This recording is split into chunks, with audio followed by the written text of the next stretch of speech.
Welcome to today's episode of the Student Experience Podcast. Today joining me is Professor Sarah OShea. Now Sarah has had over 20 years experience focusing on improving access and participation for students from specific equity groups. In particular, her research explores how these students transition into higher education, how they manage their competing identities, negotiate aspirations for their self and others, and ultimately to succeed in their studies. Internationally, Sarah is a Principal Fellow for the Higher Education Academy in the UK. She's received a Churchill Fellowship focusing on First in Family Student Support in 2017 and is also a Research Fellow at the National Centre for Student Equity in Higher Education and has been, just finishing up, Professor of Adult Vocation and Higher Education at the University of Wollongong. Welcome, Sarah. Thank you, Tanya. Thanks for inviting me to do this. No worries. It's a pleasure to have you here.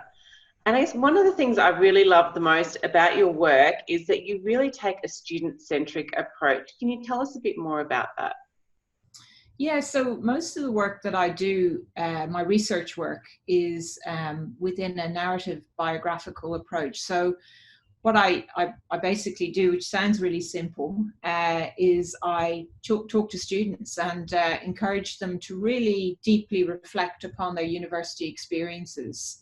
And I know that probably sounds a bit easy, you know, like I'm a researcher and I work in university and I research university students, but actually when you analyze that data, you have to be very careful because I have to adopt a very critical lens and really think not as the university person, but almost, you know, to try and step out of that role and really look at what the students are saying. So look, as I said earlier, you know, the students are so generous with their stories, and some of these stories are just phenomenal. The obstacles that people have overcome to get to university, and then to actually get through university is really quite inspiring. And so I just find stories fascinating, always have, and really enjoy that work.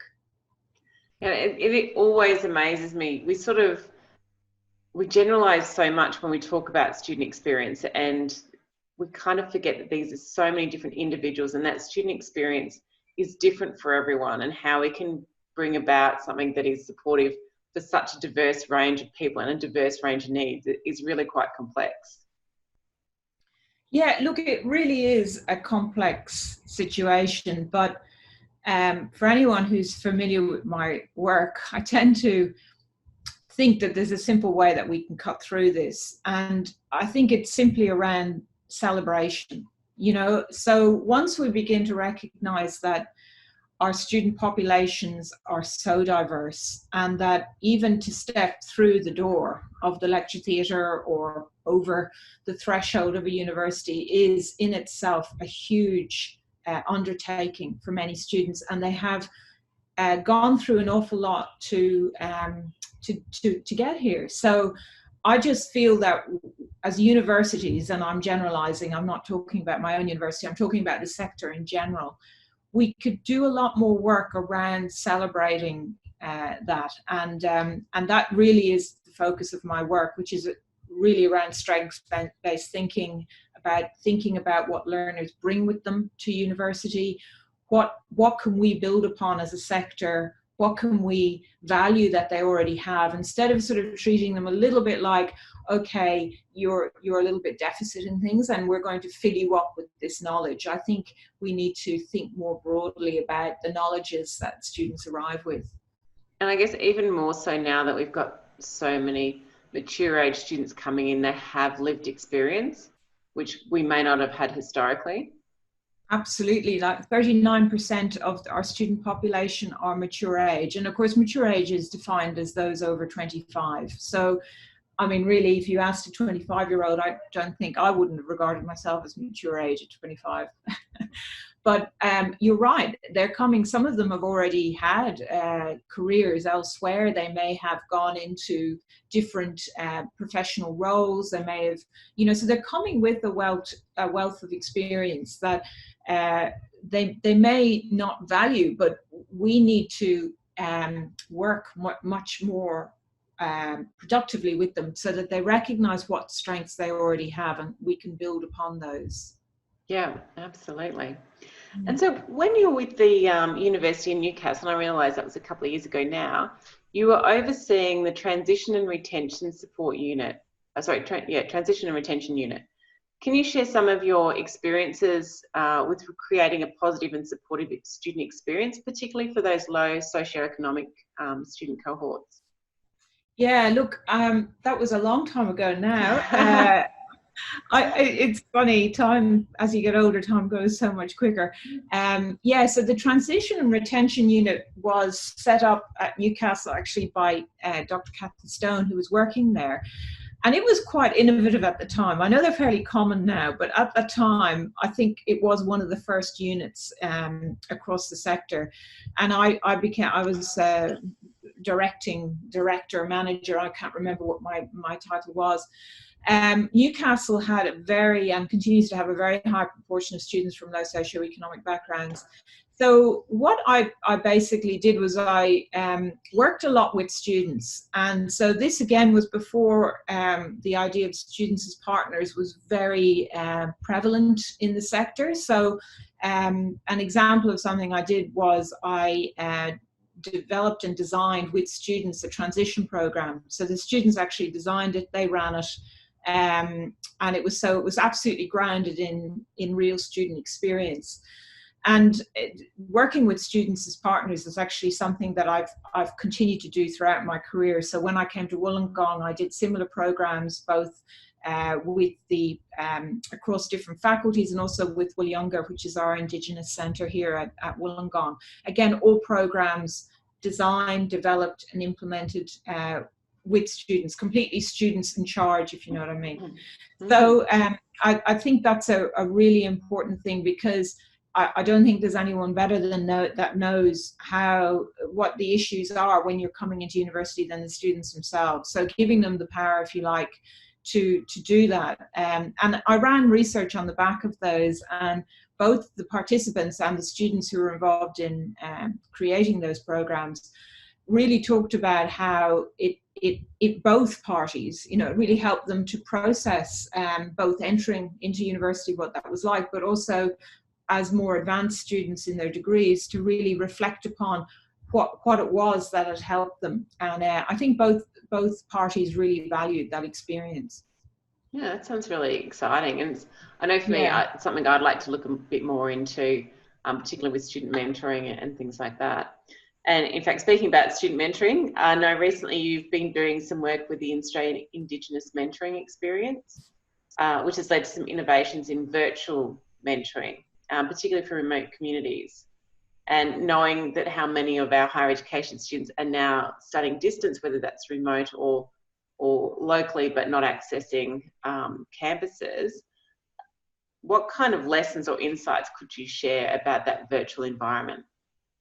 Yeah, look, the work I did with AIM with colleagues, Professor Valerie Harwood and Professor Paul Chandler, that was an amazing project.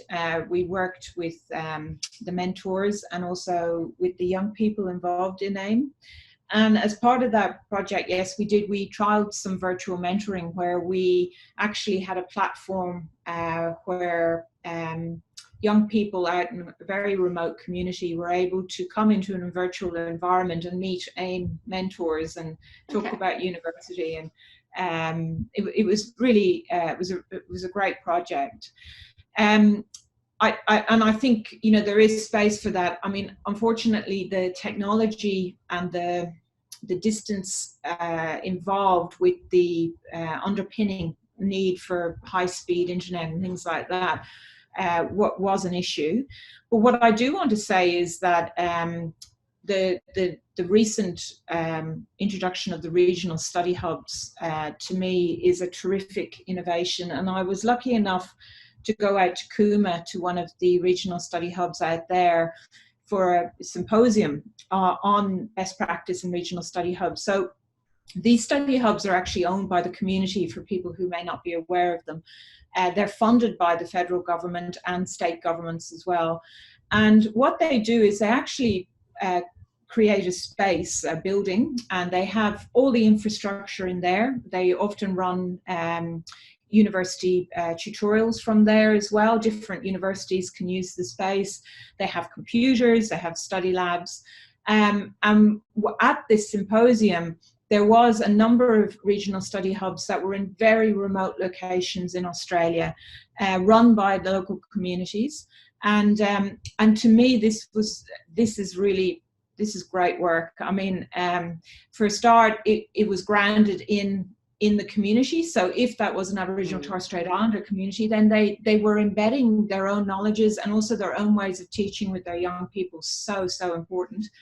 And also it was right there, you know, so whether it was Cooma or whether it was, you know, Western Australia, it's right there and it's a safe space. So anyone can come and work in these spaces. They can talk to other people. And so in a way, it breaks down that tyranny of distance where you've still got that connection with other people, but also you're studying towards your university degree or actually engaging in your degree. So a great innovation, I think. And I think, again, it comes back to what you were talking about earlier about that ownership. So when they own it, it just gives it a whole new level. Yes, I mean, I met lots of staff involved in these centres.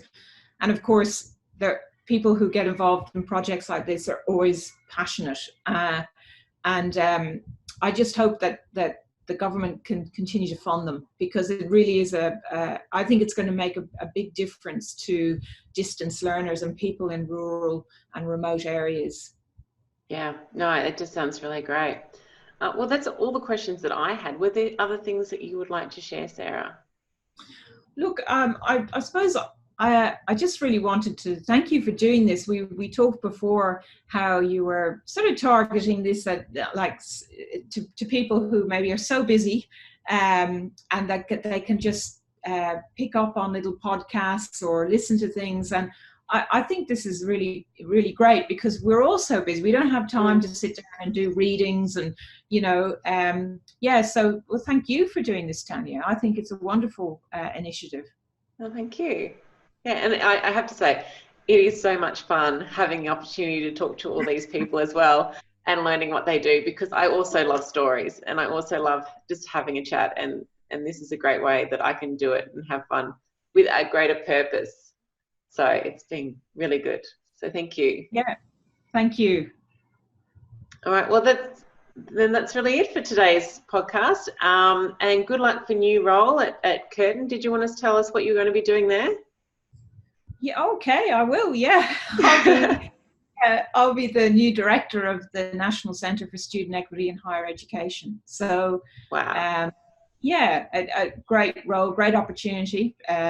Provided both by Curtin, and also obviously the centre is funded by the Australian government. So and of course big shoes to fill with Professor Sue Trinidad, who's stepping down from the role and retiring. But I'm really looking forward to it and engaging with the sector as a whole. And that sounds so exciting. And I know you're already involved in the centre, so it'll be taking it to a new level for you too. So that's really great. Yeah. No, thank you, Tanya. Thank you.